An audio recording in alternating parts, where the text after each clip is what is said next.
বাংলাদেশ ফুটবলের নতুন অধ্যায় শুরু হয়েছে। দীর্ঘ আলোচনা সমালোচনা আর অপেক্ষার পর অবশেষে জাতীয় দলের হেড কোচ হিসেবে দায়িত্ব নিয়েছেন বিশ্বকাপ খেলার অভিজ্ঞতা সম্পন্ন জার্মান বংশোদ্ভূত মার্কিন কোচ থমাস ডুলি।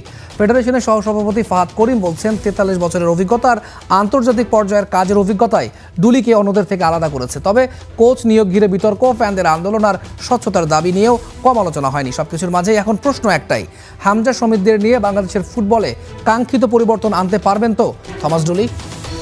বাংলাদেশ ফুটবলে নতুন এক অধ্যায় শুরু হতে যাচ্ছে। জাতীয় দলের প্রধান কোচ হিসেবে দায়িত্ব নিতে যাচ্ছেন অভিজ্ঞ জার্মান কোচ থমাস ডুলি।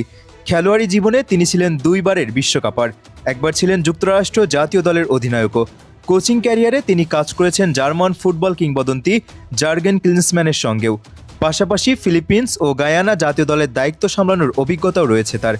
বাংলাদেশ জাতীয় দলের দায়িত্ব নিচ্ছেন তিনি হাবিয়ের কাবরেরার পর। কাবরেরার বিদায়ের পর নতুন কোচ নিয়ে কয়েকদিন ধরে অনিশ্চয়তা ও আলোচনা চলছিল।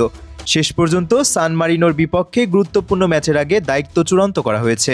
আগামী 5 জুন প্রীতি ম্যাচে মাঠে নামবে বাংলাদেশ ন্যাশনাল ফুটবল টিম। তাদের প্রতিপক্ষ সান মারিনো ন্যাশনাল ফুটবল টিম। এই ম্যাচটি শুধু একটি সাধারণ প্রীতি ম্যাচ নয়, বরং বাংলাদেশের ফুটবল ইতিহাসে একটি গুরুত্বপূর্ণ মাইলফলক। কারণ প্রথমবারের মতো কোনো ইউরোপীয় দেশের বিপক্ষে খেলতে যাচ্ছে লাল সবুজের দল। বাংলাদেশ ফুটবল ফেডারেশনের মতে খেলোয়াড় উন্নয়নে ডুলির অভিজ্ঞতা বড় ভূমিকা রাখতে পারে। বিশেষ করে তরুণ ফুটবলারদের গড়ে তোলা এবং আন্তর্জাতিক পর্যায়ে প্রতিযোগিতার মান বাড়ানোর ক্ষেত্রে তার অভিজ্ঞতাকে গুরুত্বপূর্ণ হিসেবে দেখা হচ্ছে।